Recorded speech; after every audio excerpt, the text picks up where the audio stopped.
तो देखिए अब हम लोग एसएचएम सिंपल हार्मोनिक मोशन के जो ऑब्जेक्टिव क्वेश्चन है उनको सोल्व करेंगे, एक सारे क्वेश्चन सोल्व करेंगे। तो देखिए जो पहला क्वेश्चन लिखा हुआ वो क्या लिखा हुआ है, बहुत ध्यान से देखिएगा। सरल अवगति करने वाले तो गति में त्वरण और विस्थापन के बीच, बहुत ध्यान से सुनिएगा, त्वरण और विस्थापन में सही संबंध बताइए क्या होता है। In simple periodic motion has the right relation between the acceleration and displacement, यानी एक्सेलरेशन और डिस्प्लेसमेंट के बीच संबंध बताओ। तो मैंने आपको बता रखा है कि जो भी हमारा जब भी कभी बात आप एसएचएम की करोगे तो एसएचएम में जो एक्सेलरेशन होता है ना वो एक्चुअली में डिस्प्लेसमेंट के नेगेटिव साइन के समानुपाती होता है, डिस्प्लेसमेंट के नेगेटिव साइन के समानुपाती होता है, ये आपका सही संबंध होता है। हालांकि इसको बाद में अगर हम लोग और अच्छे से लिखें तो इसको हम dy/dt2 और जब ओमेगा स्क्वायर मतलब कांस्टेंट हटाते हैं तो ये कांस्टेंट लगाते हैं ओमेगा स्क्वायर, तो ओमेगा स्क्वायर y आ जाता है। और जैसे ही ओमेगा स्क्वायर y उधर जाएगा तो संबंध जो आ जाएगा वो आ जाएगा d2y/dt2 और प्लस हो जाएगा ओमेगा स्क्वायर y बराबर 0। ये एसएचएम की जनरल इक्वेशन होती है, लेकिन इन्होंने केवल संबंध मुझसे पूछा था, इसलिए मैं कहूंगा f directly proportional to acceleration directly proportional to -y, और ऐसा केवल एक ही संबंध है ऑप्शन नंबर बी, त्वरण डायरेक्टली प्रोपोर्शनल टू माइनस विस्थापन। ठीक है, तो ये ऑप्शन नंबर बी हो जाएगा। नेक्स्ट क्वेश्चन की ओर बढ़ते हैं। अगला क्वेश्चन नंबर दूसरा देखिए क्या है। क्वेश्चन नंबर दूसरे तो ध्यान से पढ़िए। तो क्वेश्चन नंबर दूसरा ये बोला जा रहा है कि सरल आवर्ती करते हुए टड़ की अधिकतम विस्थापन की स्थिति में त्वरण का बताइए परिमाण क्या होना चाहिए। मतलब जब अधिकतम विस्थापन होगा तो आपको पता होना चाहिए कि अधिकतम विस्थापन का मतलब हो कि y बराबर a, पर आपको बताना है कि बताइए एक्सेलरेशन क्या होना चाहिए, त्वरण क्या होना चाहिए। तो एक्सेलरेशन का जो फॉर्मूला होता है, त्वरण का जो फॉर्मूला होता है वो माइनस ओमेगा स्क्वायर y होता है, जो कि मैंने अभी देखिए अभी जस्ट आपको बताया, माइनस ओमेगा स्क्वायर y। तो अगर माइनस ओमेगा स्क्वायर y है, y का मान अधिकतम विस्थापन मतलब y का मान a के बराबर है, तो minus omega square into a हो जाएगा। माइनस तो केवल डायरेक्शन को बताता है, और हालांकि अगर मैं कहूं कि ये मान कैसा होगा तो ये मान हमारा मैक्सिमम होगा। तो हमेशा ध्यान रखना अधिकतम विस्थापन के केस में जो एक्सेलरेशन आता है वो अधिकतम आता है। Option number C is the right answer. हाँ, अगर बात मुझसे मीन पोजीशन की पूछी जाती, अगर बात मुझसे मीन पोजीशन की पूछी जाती कि सर बताइए मीन पोजीशन में क्या होगा, तो हमेशा ध्यान रखना जो मीन पोजीशन होता है वहां पर y तुम्हारा 0 होता है, और y 0 होगा तो मीन पोजीशन के लिए पूछा जाता तो एक्सेलरेशन भी 0 आता, क्योंकि y 0 होगा एक्सेलरेशन 0। लेकिन इन्होंने अधिकतम विस्थापन की बात की गई थी, मतलब एक्सट्रीम पोजीशन की बात की गई थी, और एक्सट्रीम पोजीशन पे y बराबर a और y बराबर a पुट किया जाएगा तो एक्सेलरेशन भी अधिकतम आएगा। Option number C. आगे बढ़ते हैं नेक्स्ट क्वेश्चन की ओर। क्वेश्चन नंबर तीसरा देखिए क्या है। सरल आवर्ती करते हुए किसी पिंड का, ध्यान दीजिएगा, माध्य स्थिति पर वेग बताओ क्या होगा। तो माध्य स्थिति का मतलब क्या होता है सर? माध्य स्थिति का मतलब होता है कि जो डिस्प्लेसमेंट y बराबर होगा वो 0 होगा। अगर y बराबर 0 है तो बताइए वेग का जो जनरल फॉर्मूला होता है वो होता है हाफ m। अच्छा, वेलोसिटी का बस है तो omega under root a square minus y square, ये जनरल फॉर्मूला होता है। लेकिन इन्होंने जो वेलोसिटी पूछी है वो y बराबर 0 मतलब माध्य स्थिति के लिए पूछी है, और जैसे ही y बराबर 0 की वैल्यू यहां रखोगे तो देखिए वैल्यू रखा जाएगा तो v का जो मान आ जाएगा वो a इंटू ओमेगा आ जाएगा। ये a इंटू ओमेगा कह सकते हो इस वेलोसिटी का अधिकतम मान होगा, है ना।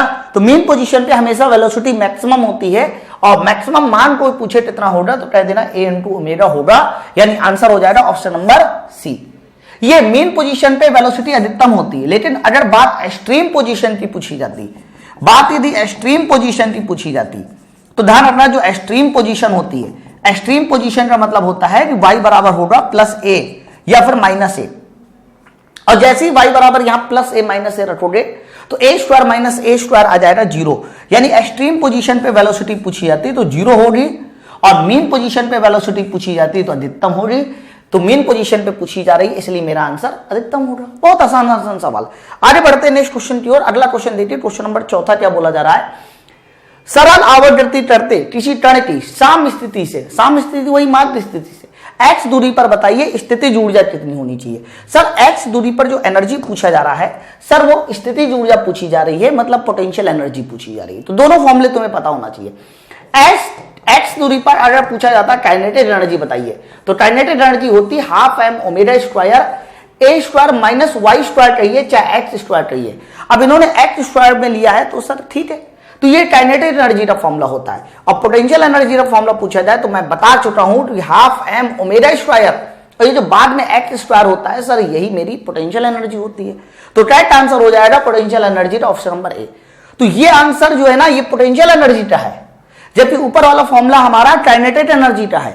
और यदि भाई साहब टोटल एनर्जी पूछी जाती तो टोटल एनर्जी का फॉर्मूला आता, दोनों को जोड़ किया जाता हाफ एम ओमेगा स्क्वायर ए स्क्वायर। आप जोड़ के देख लीजिए, एक्स स्क्वायर से एक्स स्क्वायर कैंसिल हो जाएगा, ए स्क्वायर आ जाएगा ना। लेकिन केवल पूछा गया था पोटेंशियल एनर्जी, इसलिए मेरा ऑप्शन नंबर ए हो जाएगा। आगे बात करते हैं नेक्स्ट क्वेश्चन की ओर। क्वेश्चन नंबर 5वां बहुत बढ़िया क्वेश्चन है। क्वेश्चन नंबर 5वां ध्यान से समझेंगे क्या है। क्वेश्चन नंबर 5वां, सरल आवर्ती करते किसी तड़ की जो गतिज ऊर्जा का फॉर्मूला लिखा हुआ है। सर गतिज ऊर्जा का फॉर्मूला ये लिखा हुआ K बराबर K dot cos square omega D. तो बोला जा रहा है स्थितिज ऊर्जा का महत्तम मान बताओ।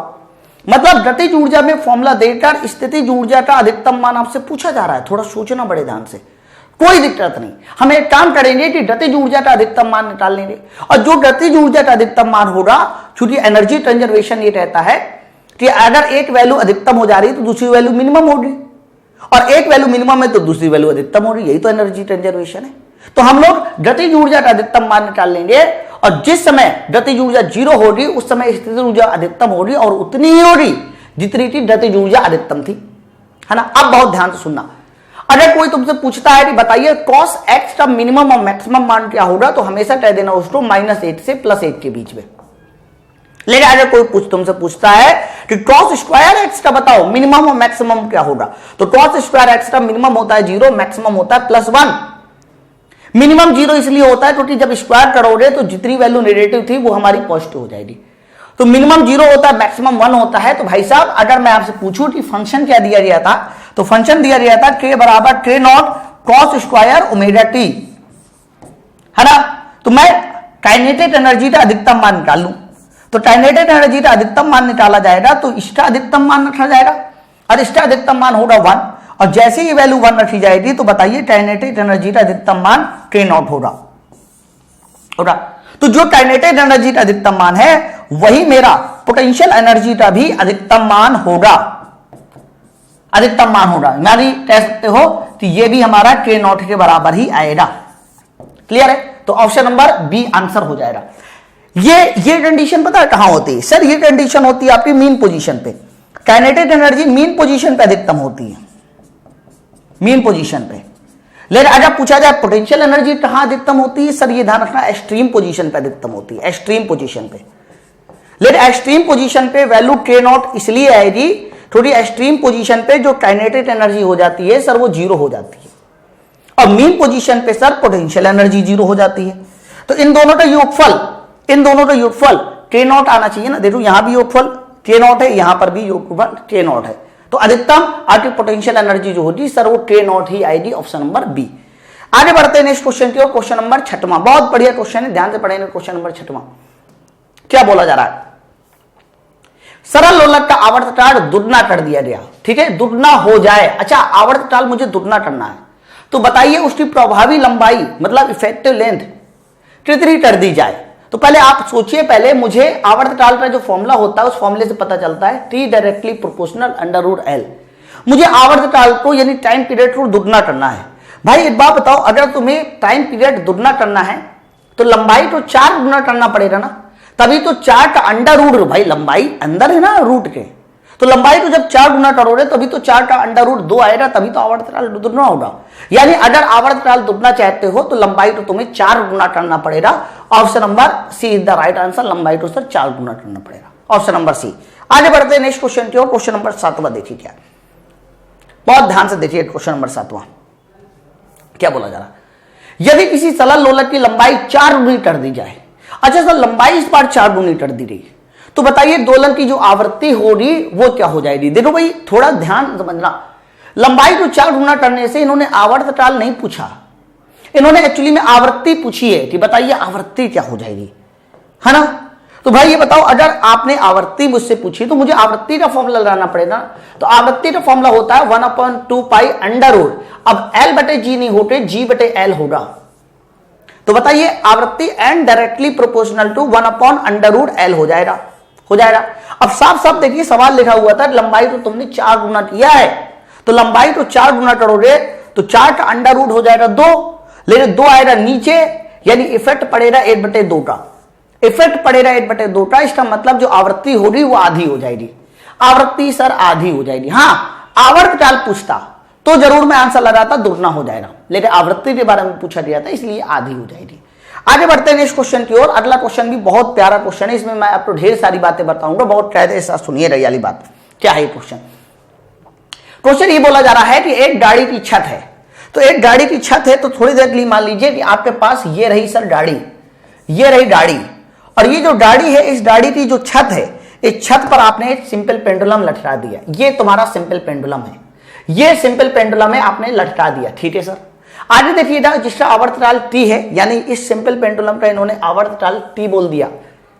कहा जा रहा है कि जब गाड़ी त्वरण a से गतिमान होगी।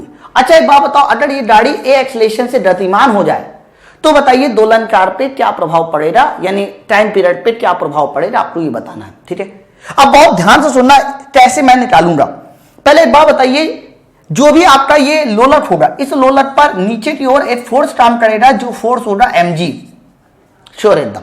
अब जब गाड़ी एक्सेलरेशन a से आगे की ओर मूव करेगी तो पीछे की ओर इनर्शिया फोर्स काम करेगा, जड़त्व बल काम करेगा, जिसका मान होता है m इंटू a होता है। तो दो तरह के फोर्स इस बार आ गए, एक mg भी आ गया, एक ma भी आ गया। अगर मैं आपसे पूछता हूं कि बताइए इसका नेट रिजल्टेंट कितना आना चाहिए, मतलब ये r कितना आना चाहिए, तो दोनों को स्क्वायर करके जोड़ दोगे। अब एक बात बताओ, दोनों में जो मास है, मास सब मास तो सेम है, तो मास सेम है, तो एक काम करते हैं, मास को अगर मैं हटा दूं, मास को मैं हटा दूं तो भाई रिजल्टेंट नेट डाला जाएगा, तो m अंडर रूट दोनों को स्क्वायर करके जोड़ कर ही आएगा। तो जो भी आपका नेट रिजल्टेंट आएगा वो नेट रिजल्टेंट आएगा r बराबर आएगा, वो आएगा रूट में कितना हो जाएगा, ma का स्क्वायर प्लस mg स्क्वायर। लेकिन भाई आप एक बात बताओ जरा, थोड़ा सोच से देखिए, m दोनों से कॉमन है तो जो नेट रिजल्टेंट r आएगा सर वो m बाहर हो जाएगा और रूट में आ जाएगा a square plus g square, root में आ जाएगा a square plus g square. लेकिन मुझे नेट रिजल्टेंट थोड़ी ना चाहिए, मुझे नेट ग्रेविटी चाहिए। तो नेट ग्रेविटी निकालना है तो इसको आप नीचे ले आइए, तो नई ग्रेविटी जो r बटे m बनेगा, जिसको मैं g डैश कह देता हूं, तो g डैश बराबर हो जाएगा a square plus g square. ये नई ग्रेविटी आ रही। कुछ लोग इस बात को जो है इतनी बड़ी कैलकुलेशन न करके कुछ लोग क्या करते हैं कि ठीक है सर नीचे की ओर बताइए कितना काम करेगा, नीचे की ओर ग्रेविटी है g, राइट की ओर ग्रेविटी कितनी है a, और कहते हैं इसका रिजल्टेंट निकाल लो, इसका रिजल्टेंट निकाल लो। तो रिजल्टेंट अगर पूछा जाए कि जी डैश बराबर कितना होगा तो सीधा सीधा आ जाएगा रूट में a square plus g square. बोलो भाई इतनी बात सब क्लियर है? तो जब भी कभी ऐसा कोई क्वेश्चन आएगा तो उसमें जो जी डैश का मान आ रहा है वो root a square plus g square आ जाएगा। अब जल्दी से बताइए, आवर्तकाल का फॉर्मूले में आप सबको पता है कि 1 upon t directly proportional to 1 upon under root g होता है। लेकिन देखिए जो g आया, g डैश आया, वो बढ़ गया ना, under root a square plus g square हो गया। पहले केवल g था, लेकिन एक्सेलरेशन के कारण under root a square plus g square हो गया। तो यहां पर जो g डैश होगा ना वो g से ज्यादा होगा। चेक कीजिए, अगर g डैश g से ज्यादा है यानी g की वैल्यू बढ़ रही है, तो g की वैल्यू बढ़ रही है तो आवर्तकाल तुम्हारा घट जाएगा, यानी आंसर नंबर हो जाएगा B is the right answer. अगर आप ऐसे नहीं समझ पा रहे हैं तो आप यहां पर g डैश का मान रख दो, मतलब g की जगह g डैश रख दो। तो जब g की जगह g डैश रखोगे और g डैश g से ज्यादा है, ठीक है, और जब g डैश आपका g से ज्यादा है मतलब ये वैल्यू बढ़ रही है तो आवर्तकाल घट जाएगा। Option number B is the right answer. ठीक है ना, बहुत बड़े सवाल है, ध्यान रखना। तो जब भी कभी किसी गाड़ी में कोई सिंपल पेंडुलम लटका होगा, गाड़ी एक्सेलरेशन के साथ मूव करेगी, हमेशा ध्यान रखना, हमेशा ध्यान रखना कि उस पर जो है जो आवर्तकाल आएगा वो घट जाएगा, क्यों? तो जी बढ़ जाएगा, नया जी डैश हो जाता है। ठीक है, इससे रिलेटेड एक क्वेश्चन तुम लोग के एग्जामों में और पूछा जाता है भाई साहब, और क्या गजब का वो क्वेश्चन आता है। ज्यादातर लोग बड़ी गलती करते वाले क्वेश्चन में मैं आपको बता दूं, क्वेश्चन कुछ ऐसे आता है कि सर मान लेते हैं मेरे पास फिर से एक गाड़ी है और इस गाड़ी से लटका हुआ है सिंपल पेंडुलम, इस गाड़ी से मैंने लटका दिया सिंपल पेंडुलम। कहता है, क्वेश्चन ये कहता है कि जब ये गाड़ी एक एक्सेलरेशन के साथ मूव करेगी तो ये सिंपल पेंडुलम वर्टिकल के साथ कितना एंगल बनाएगा वो बताइए। अब ये बताओ, गाड़ी एक्सेलरेशन के साथ आगे मूव कर रही तो सिंपल पेंडुलम तिरछा हो जाएगा ना, तो तिरछा हो जाने के केस में वर्टिकल के साथ कितना एंगल बनेगा ये है बताना होता है एक्चुअली में। तो इसको भी सॉल्व करने का बड़ा ही आसान सा तरीका है। आप ये कह सकते हो कि इस बॉल पर नीचे की ओर काम करेगा mg, या आप mg ना लेकर सीधा सीधा आप g लीजिए, सीधा सीधा आप क्या लीजिए, g लीजिए, और पीछे की ओर क्या टर्म टरेगा सर, पीछे की ओर एक्सेलरेशन a टर्म टरेगा। इसी के अकॉर्डिंग मुझे बताना है नेट रिजल्टेंट कहां आना चाहिए, ठीक है, उसके अकॉर्डिंग मैं एंगल बता दूंगा। तो इसके लिए मुझे एक छोटा सा काम और करना पड़ेगा, वो काम पता है क्या है, ये एक्सेलरेशन की मुझे पैरेलल शिफ्टिंग करनी पड़ेगी। वेक्टर की हमेशा ध्यान पैरेलल शिफ्टिंग हो जाती है, वेक्टर की हमेशा ध्यान पैरेलल शिफ्टिंग हो जाती है, तो मैं कह सकता हूं कि जी की डायरेक्शन ये और एक्सेलरेशन ए की यदि पैरेलल शिफ्टिंग कर देंगे तो एक्सेलरेशन ए की डायरेक्शन ये, एक्सेलरेशन ए की डायरेक्शन, तो इनका जो नेट परिणामी आएगा, रिजल्टेंट आएगा सर, वो रिजल्टेंट आपका कुछ ये आएगा सर, ये नेट रिजल्टेंट आया, ये जी डैश आया, और इसी डायरेक्शन में हमारा कह सकते हो पेंडुलम हो जाएगा। तो ये बताइए ये वर्टिकल के साथ मान लीजिए कितना एंगल बना रहा है, थीटा। सवाल में वर्टिकल के साथ भी एंगल दे सकता है, सवाल में हॉरिजॉन्टल के साथ भी पूछा जा सकता है, लेकिन मैं वर्टिकल के साथ मान के चल रहा हूं क्योंकि ज्यादातर वर्टिकल के साथ पूछा गया। तो बताइए अगर मैं इस चित्र में पूछूं कि बताओ मेरे दोस्त पहले जी डैश बताइए कितना होगा, पहले जी डैश बताइए कितना होगा, तो जी डैश तो मैंने अभी भी निकाल के बताया, रूट में ए स्क्वायर प्लस जी स्क्वायर बताया। तो बताइए जरा अगर मैं पूछूं टेन थीटा कितना होना चाहिए, तो टेन थीटा जो है ए बटे जी होगा, लंब बटे आधार होगा, लंब ए जी आधार। हो सकता है कल को टेन थीटा ना पूछा जाए, साइन थीटा पूछा जाए, हो सकता है कल को साइन टेन थीटा ना पूछना साइन थीटा पूछा जाए, तो साइन थीटा क्या होता है, लंब बटे कर्ण, तो लंब हो जाएगा ए और कर्ण भैया जी डैश, और जी डैश का मान है रूट में ए स्क्वायर प्लस जी स्क्वायर। हो सकता है कल को साइन थीटा ना पूछ रहा है, हो सकता है कल को कॉस थीटा पूछा जाए, तो कॉस थीटा बराबर हो जाएगा आधार बटे कर्ण, तो आधार हो जाएगा जी और कर्ण हो जाएगा आपका जी डैश, जिसकी वैल्यू हो जाएगी रूट ए स्क्वायर प्लस जी स्क्वायर। ये कुछ भी मान पूछे जा सकते हैं, चाहे वो टेन थीटा हो, चाहे साइन थीटा हो, चाहे वो कॉस थीटा हो सकता है कल को हॉरिजॉन्टल के साथ एंगल थीटा ना बोलकर, कल को हॉरिजॉन्टल के साथ थीटा एंगल ना बोलकर आपको मतलब वर्टिकल के साथ ना बोलकर हॉरिजॉन्टल के साथ बोल दे, तो जब हॉरिजॉन्टल के साथ बोल देगा तो सर ये जी, ये तुम्हारा ए और ये तुम्हारा जी डैश, हॉरिजॉन्टल के साथ बोल दे तो ये एंगल सब थीटा हो जाएगा। उसी तरह से साइन कॉस टेन जो निकालना निकाल लो, मैथ पढ़े हो रहे आप लोग, है ना। तो ये सवाल भी बड़ा इंपॉर्टेंट है, कोई भी क्वेश्चन पूछे जाए आप कर लोगे। यहां पर अगर मैं पूछूं साइन थीटा कितना होगा, अब लगेगा लंब बटे कर्ण, तो जी बटे जी डैश होगा, है ना। अगर याले डायग्राम के लिए पूछूं कि बताओ मेरे भाई याले डायग्राम के लिए साइन थीटा कितना होना चाहिए, ये जब हॉरिजॉन्टल के साथ एंगल लिया तो लंब बटे कर्ण, लंब जी और कर्ण हो जाएगा रूट ए स्क्वायर प्लस जी स्क्वायर, रूट ए स्क्वायर प्लस जी स्क्वायर। मतलब याले वाले डायग्राम से पूछा जा सकता है, याले डायग्राम से। तो आपको ये चेक करना पड़ेगा कि एंगल आपका हॉरिजॉन्टल के साथ बोला जा रहा है कि वर्टिकल के साथ। वर्टिकल के साथ बोला जा रहा है तो ये डायग्राम बना देना, हॉरिजॉन्टल के साथ बोला जा रहा है ये डायग्राम बना देना, सवाल सॉल्व कर देना, बेहिचक सवाल सॉल्व हो जाएगा। आगे बढ़ते हैं नेक्स्ट क्वेश्चन की ओर। क्वेश्चन नंबर 9 भी भाई बहुत प्यारा क्वेश्चन है, बहुत ज्यादा प्यारा क्वेश्चन है, बहुत ध्यान से सुनने कि क्वेश्चन नंबर 9 क्या बोलता है, क्या कहता है। क्वेश्चन नंबर 9 ये है कि सरल लोलक की जो प्रभावी लंबाई L है, ठीक है सर, प्रभावी लंबाई इफेक्टिव लेंथ L और आवर्त काल का जो वर्ग टी स्क्वायर है, आवर्त काल मतलब टाइम स्क्वायर का वर्ग टी स्क्वायर के बीच खींचा गया ग्राफ बताइए कैसा होगा। दो तरह के ग्राफ पूछे जाते हैं, बच्चा बड़ा कंफ्यूज होता है, मैं आपको दोनों ग्राफ बता दूं। अगर आपसे बाय द वे ग्राफ ये पूछा जाता, पहले एक बात बताओ जो आवर्त काल टी होता है वो कैसे डिपेंड करता है, अंडर रूट एल के समानुपाती होता है ना, यानी टी लंबाई पर डिपेंड करता है। तो लंबाई हमारा इंडिपेंडेंट पैरामीटर हो गया और टी डिपेंडेंट पैरामीटर हो गया। तो पहली कंडीशन ये हो सकती है कि आवर्तकाल टी इधर लिया जाए और लंबाई एल इधर लिया जाए। बोलो भाई, अगर टी इधर लिया जाए वाई एक्सिस में और लंबाई एल को एक्स एक्सिस में लिया, क्योंकि लंबाई इंडिपेंडेंट है और आपका टी जो है कैसा होता है डिपेंडेंट है, तो दोनों तरफ स्क्वायर कर दीजिए, तो ये स्क्वायर हो जाएगा T square directly proportional to L, और वाई स्क्वायर बराबर एक्स का फॉर्मूला है। भाई टी स्क्वायर को आपने टी को नहीं लिया वाई में, सॉरी आपने टी स्क्वायर को वाई में नहीं लिया, पहले मैं आपको बता रहा हूं जब आपने टी को वाई में लिया हो। तो भैया जब मैंने टी को वाई में लिया तो टी की जगह रखा जाएगा वाई, तो ये हो जाएगा वाई स्क्वायर, भाई टी की जगह वाई रखा है ना, टी की जगह वाई रखा है और डायरेक्टली प्रोपोर्शनल टू एक्स, जो कि पैराबोला होता है।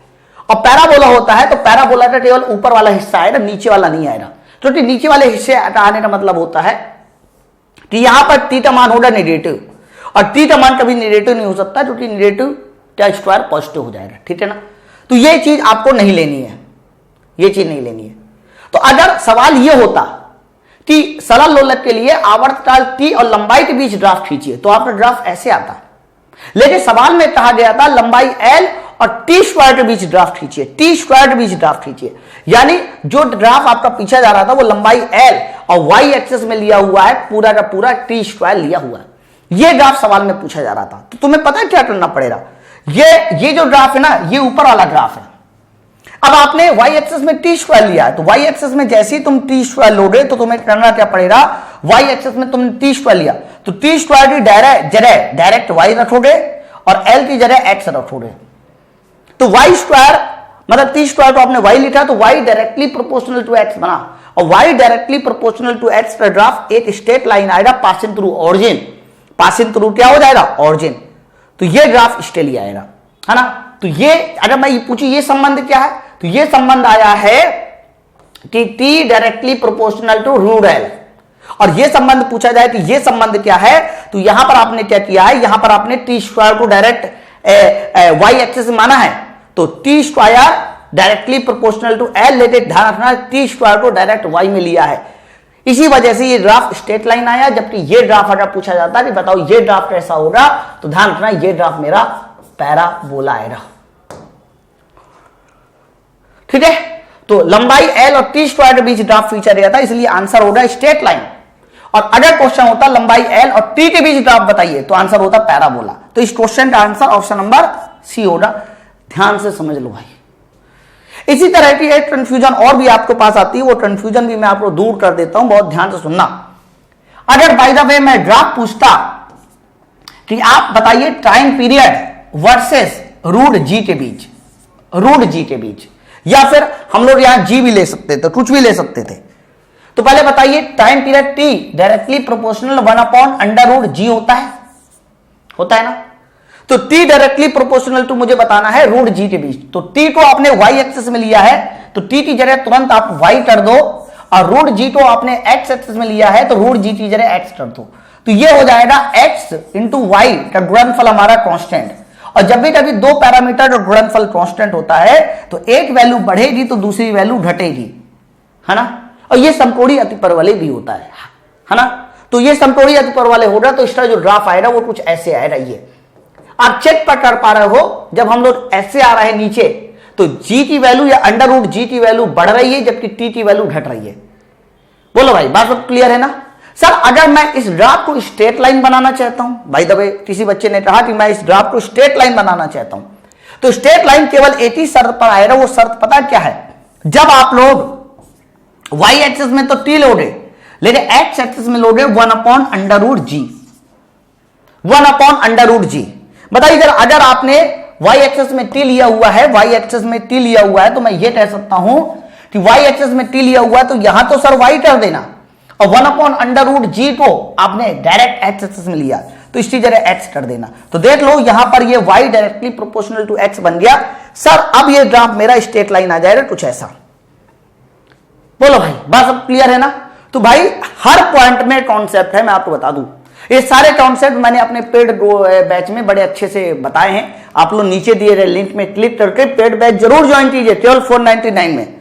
ठीक है, अगला क्वेश्चन की ओर बढ़ते हैं। अगला क्वेश्चन देखिए, क्वेश्चन नंबर 10वां क्या बोलता है। क्वेश्चन नंबर 10वां ये बोलता है सरल लोलक का बताइए आवर्तकाल। सारे आंसर देखिए, तो कुछ आंसर ध्रुवों पर है, कुछ आंसर विषुवत रेखा पर है।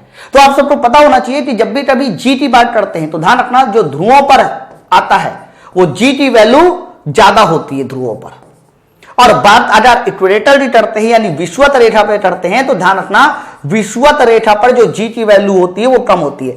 हालांकि ये पॉइंट मेरा ग्रेविटेशन वाले चैप्टर से है, लेकिन आपको अभी याद होना चाहिए ध्रुवों पर जी ज्यादा होता है और विषुवत रेखा पर जी कम होता है। अच्छा, आवर्तकाल क्या होता है? टाइम पीरियड जो है वो जी के उल्टे में होता है। अगर ध्रुवों पर जी ज्यादा है तो ध्रुवों पर जो टाइम पीरियड होगा वो कम होगा, और विषुवत रेखा पे जी कम है तो विषुवत रेखा पर टाइम पीरियड तुम्हारा ज्यादा होगा। पढ़ा पढ़ते ध्रुवों पर अनंत होगा, बिल्कुल गलत। विषुवत रेखा पर विषुवत रेखा से अधिक ध्रुवों पर होगा। अच्छा, आवर्तकाल की बात हो रही है, विषुवत रेखा से अधिक ध्रुवों पर होगा। सर ध्रुवों पर थोड़ी ना देखे, ध्रुवों पर तो कम है, गलत है। दोनों स्थानों पर समान होगा, गलत है। इसका मतलब ऑप्शन नंबर डी सही है। पढ़ भी लेते हैं, ध्रुवों से अधिक विषुवत रेखा पर होता है। ध्रुवों से अधिक विषुवत रेखा पर होता है। सर हाँ बिल्कुल, आवर्तकाल ध्रुवों से अधिक विषुवत रेखा पर होता है। Option number D is the right answer. तो देखिए क्वेश्चन नंबर 11वां क्या बोलता है, बहुत ध्यान से देखिए। क्वेश्चन नंबर 11वां क्या है, बहुत कायदे के साथ समझेंगे। क्वेश्चन नंबर 11वां, यदि किसी सरल लोलक का जो गोलक है उस पर पारा भरा हुआ है, पारा भरा ठोकरा रोला है, मतलब सरल लोलक के गोले के अंदर पारा भरा हुआ है, और फिर बोला जा रहा है यदि आधे पारे को निकाल दिया जाए तो बताइए लोलक के आवर्तकाल पे क्या प्रभाव पड़ेगा। तो मैं दो डायग्राम आपके सामने बनाता हूं। मैं आपके सामने दो डायग्राम बनाता हूं। पहला वो डायग्राम होगा जिसके अंदर गोलक के अंदर पूरी तरीके से पारा भरा होगा। तो मान लीजिए मेरा ये गोलक है और इसके अंदर पूरी तरह से पारा भरा हुआ है। ये बताइए अगर पूरी तरह से पारा भरा होगा, बहुत ध्यान से सुनना, तो इसका ग्रेविटी मतलब सेंटर ऑफ ग्रेविटी ठीक बीचों बीच होगा, जी यहां कहीं होगा। और ये जो लंबाई हो रही यहां से यहां तक की लंबाई, सर ये लंबाई हो रही इसकी इफेक्टिव लेंथ, है ना।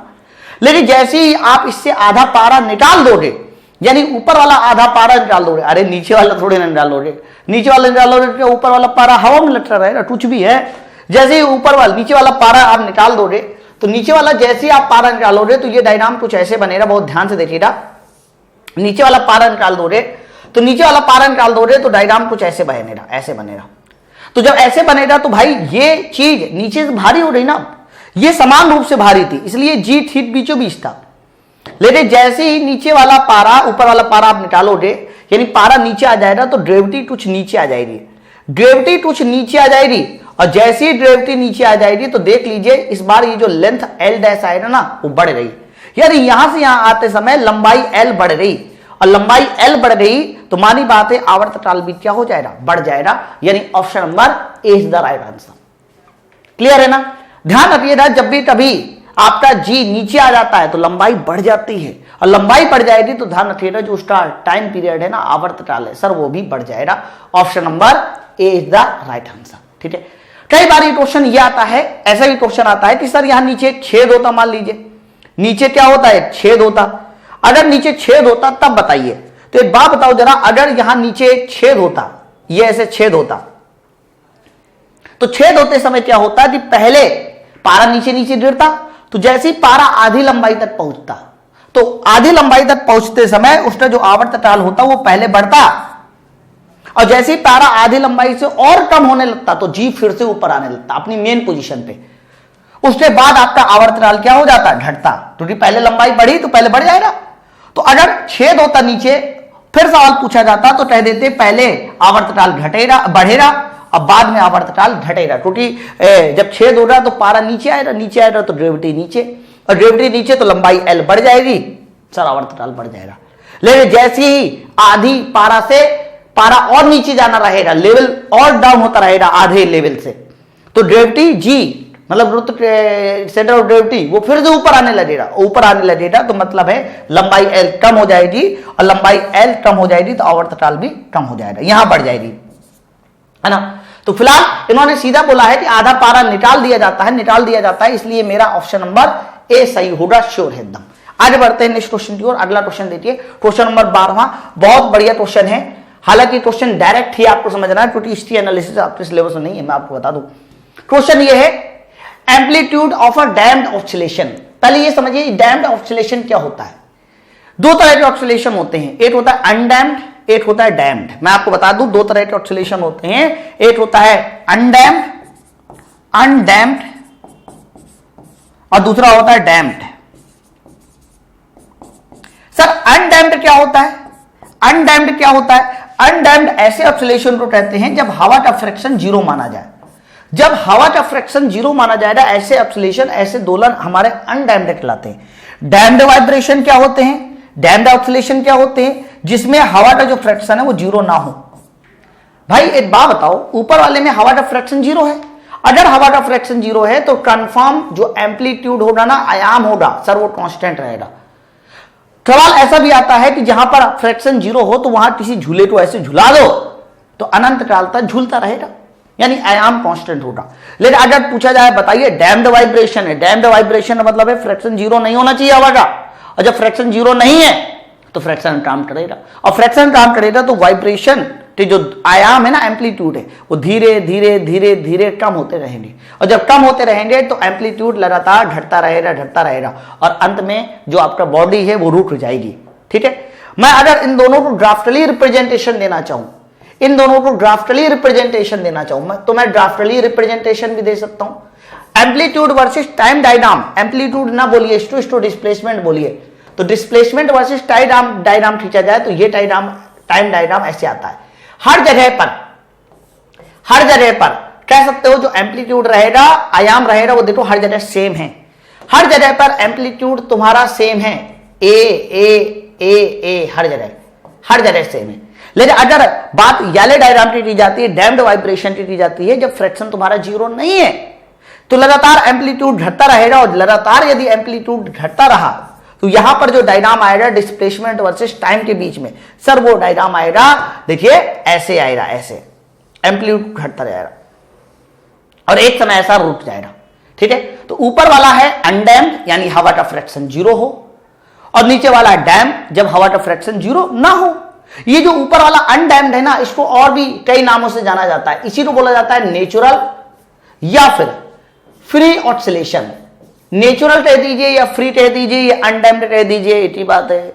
लेकिन नीचे वाला जब हवा का फ्रैक्शन जीरो नहीं होगा तब वाइब्रेशन को बोला जाता है डैम्प्ड वाइब्रेशन। ठीक है ना, आगे बात सुनिए, एक सवाल बहुत ध्यान से सुनना, जब भी कभी बात डैम्प्ड वाइब्रेशन की करते हैं तो डैम्प्ड वाइब्रेशन में जो हमारा एम्पलीट्यूड होता है ना, ए वो ध्यान रखिएगा समय के साथ लगातार घटता है।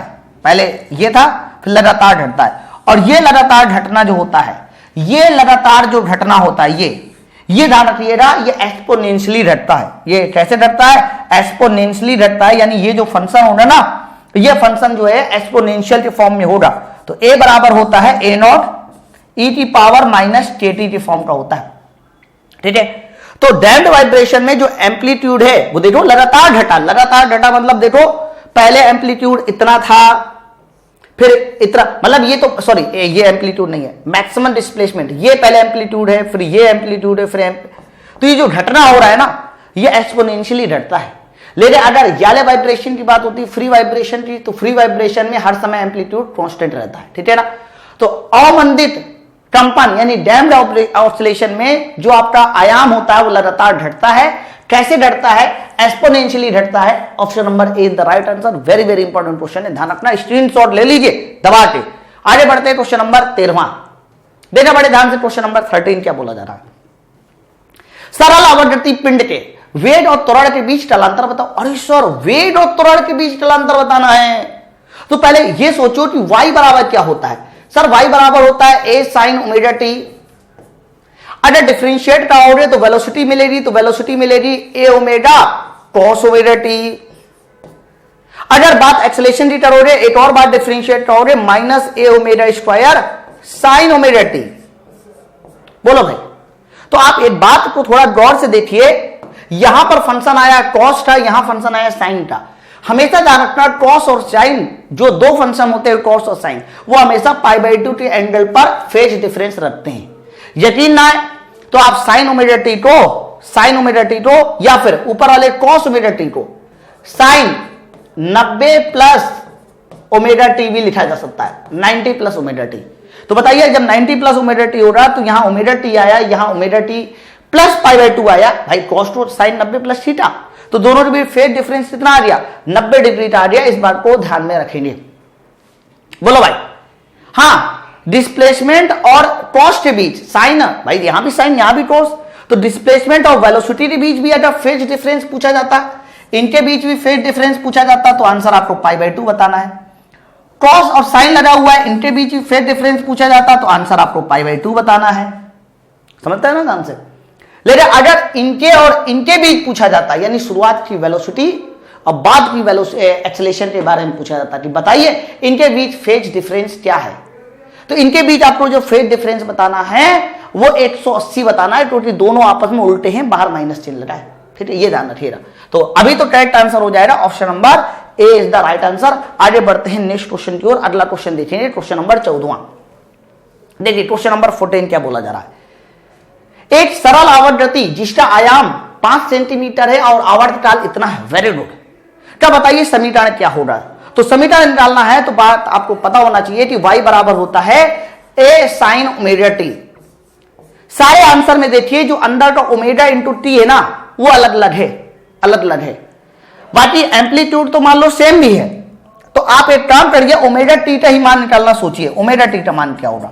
तो ओमेगा टी का मतलब होता है, ओमेगा का मतलब होता है 2 पाई बटे कैपिटल टी, जिसको आप आवर्तकाल भी कहते हैं। और आवर्तकाल दिया गया है 0.5 सेकेंड, तो यहां 0.5 सेकेंड लग दिया इंटू स्मॉल टी कर दिया। 0.5 सेकेंड का मतलब होता है आधा, और जैसे ही आधा रखोगे तो ऊपर पहुंच जाएगा 4 पाई टी, यानी ओमेगा टी का मान 4 पाई टी हो गया। तो वही आंसर सही होने वाला है जिसके आगे साइन के आगे 4 पाई टी लिखा हो, यानी option number see the right answer.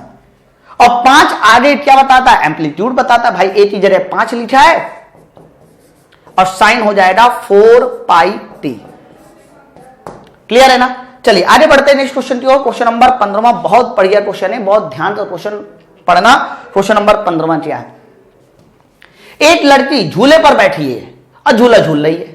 यदि वह खड़ी हो जाए तो बताइए झूले का या झूलने का आवर्तकाल क्या होगा? तो थोड़ी देर की मान लीजिए कि सर ये रहा वो झूला जिस पर वो लड़की बैठकर बढ़िया आराम से झूले झूल रही है, बैठकर झूला झूल रही है, बैठकर झूला झूल रही है। लेकिन इसका मन हुआ कि अब सर मैं झूला खड़े होकर झूलूंगी।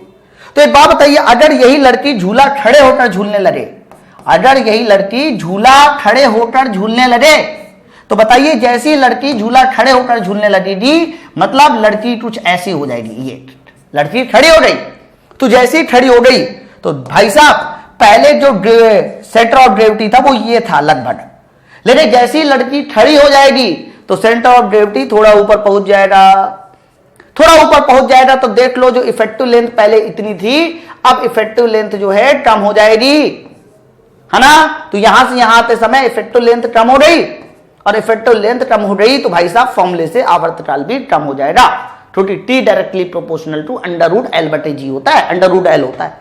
तो खड़ी हो गई तो जी ऊपर पहुंच जाएगा, जी ऊपर पहुंच गया तो आवर्तकाल कम हो जाएगा, यानी option number B is the right answer. बोलो भाई, बात क्लियर है ना?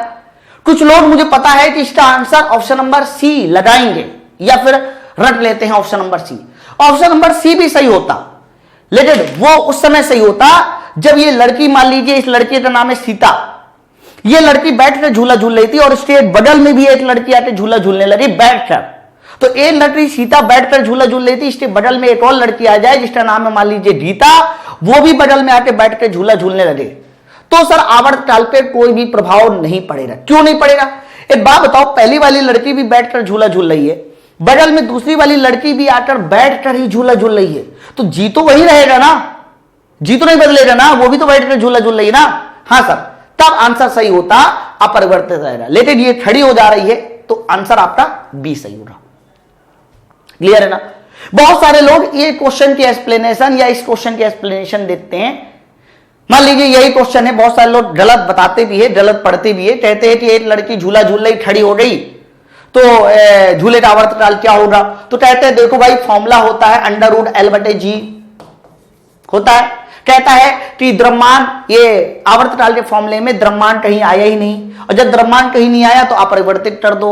ऐसा क्वेश्चन का आंसर देते हैं जब बगल में लड़की आके झूला झूलने लगती है बैठकर, है ना? तो बैठकर झूला झूलते समय द्रव्यमान बढ़ा जरूर, लेकिन इसका मतलब ये नहीं कि द्रव्यमान बढ़ा तो आवर्तकाल पे कोई प्रभाव नहीं पड़ेगा। द्रव्यमान कहां बढ़ा ये निर्भर करता है। तो द्रव्यमान बगल में बढ़ा बैठकर, जिसकी वजह से जी बदला ही नहीं। हाँ, अगर क्वेश्चन ये ऐसे आता, अगर ये क्वेश्चन आता कि सर एक लड़की झूला झूल रही है, एक लड़की झूला झूल रही है बैठकर, एक लड़की बैठकर झूला झूल रही है, और दूसरी लड़की ने क्या किया, इसके पैर पकड़कर ही झूला झूलने लगी। दूसरी लड़की इसके पैर पकड़कर झूला झूलने लगी। तो बताइए अगर दूसरी लड़की इसके पैर पकड़कर झूला झूलने लगेगी तो दूसरी लड़की बगल में बैठी नहीं, बगल में बैठी होती, तो जी पर, कैपिटल जी पर कोई फर्क नहीं पड़ता, और कैपिटल जी पर फर्क नहीं पड़ता तो आंसर होता अपरिवर्तित रहता। लेकिन दूसरी लड़की देखिए उसके पैर पकड़ के झूला झूल रही है। तो भाई ये बताओ अगर पैर पकड़ के झूला झूलेगी तो जो कैपिटल जी होगा, गुरुत्व केंद्र होगा सर, वो थोड़ा नीचे आ जाएगा, नेट, और नीचे आ गया तो लंबाई देखिए इफेक्टिव लेंथ बढ़ जाएगी, और इफेक्टिव लेंथ बढ़ गई तो आवर्तकाल भी क्या हो जाएगा, बढ़ जाएगा। तब आंसर सही होता बढ़ जाएगा, यहां आंसर सही होगा घट जाएगा। बोलो भाई, बात सबको क्लियर है ना? तो ये सारी की सारी बातें आप सबको क्लियर होनी चाहिए। आगे की ओर बढ़ते हैं, नेक्स्ट क्वेश्चन की ओर। अगला क्वेश्चन देखिए, क्वेश्चन नंबर 16 देखिए क्या बोला जा रहा है। बहुत ध्यान से सुनिएगा, क्वेश्चन नंबर 16 क्या है, कायदे के साथ। एक कण की गति का समीकरण लिखा हुआ है d2x upon dt2 plus omega square x बराबर 0, जहां पर ओमेगा स्क्वायर नियतांक है। तो बताइए आवर्तकाल क्या होगा? काफी आसान था क्वेश्चन। तो आवर्तकाल का जो फॉर्मूला होता है सर, वो होता है 2 बटे ओमेगा। तो कहां है 2 बटे ओमेगा? ढूंढ लो। Option number B is the right answer. ठटाक, है ना? ये गलत है क्योंकि नीचे ओमेगा 2 लिखा हुआ है। Option number B. आगे बढ़ते हैं नेक्स्ट क्वेश्चन की ओर, क्वेश्चन नंबर 17। देखिएगा बड़े ध्यान से, क्वेश्चन नंबर 17 क्या बोला जा रहा है। एक लिफ्ट समान तौर से ऊपर जा रही है। Very good. एक लिफ्ट जो है वो एट एक्सेलेरेशन से ऊपर जा रही है। तो मान लीजिए तुम्हारे पास ये लिफ्ट है और ये लिफ्ट जो है एक्सेलेरेशन ए के साथ ऊपर जा रही है। उसमें टी आवर्तकाल वाला एक सरल लोलक रखा है। अच्छा, टी आवर्तकाल वाला एक सरल लोलक सिंपल पेंडुलम है। तो यहां मैंने एक सिंपल पेंडुलम लटका दिया और जिसका टाइम पीरियड पूछा जाए कितना है? 60 है। तो लिफ्ट के ऊपर जाते समय आवर्तकाल क्या हो जाएगा? बढ़ जाएगा, घट जाएगा, टी के बराबर रहेगा, क्या होगा? तो आपको पता होगा कि जब भी कभी लिफ्ट ऊपर जाती है तो ग्रेविटी चेंज हो जाती है, मतलब गुरुत्वाकर्षण चेंज हो जाता है। और जी डैश निकालने का फॉर्मूला ध्यान रखना, ऊपर जाते समय होता है जी ब्रैकेट में 1 प्लस ए बटे जी। अगर यही फॉर्मूला नीचे आते समय होता ना तो यहां प्लस ना होकर माइनस हो जाता। लेकिन प्लस इसलिए रहेगा क्योंकि भाई साहब ऊपर जा रहा है। ये सब बातें प्रूफ की जाती है आपको। ये सब बातें ग्रेविटेशन वाले चैप्टर में प्रूफ होगी, या फिर न्यूटन ने जब थर्ड लॉ पढ़ेंगे तब प्रूफ होगी। ठीक है, तो ये सब बातें पेड बैच में होती है। तो पेड बैच भाई सब लोग ज्वाइन कर लो। तो जी डैश बराबर जी 1 प्लस ए बटे जी।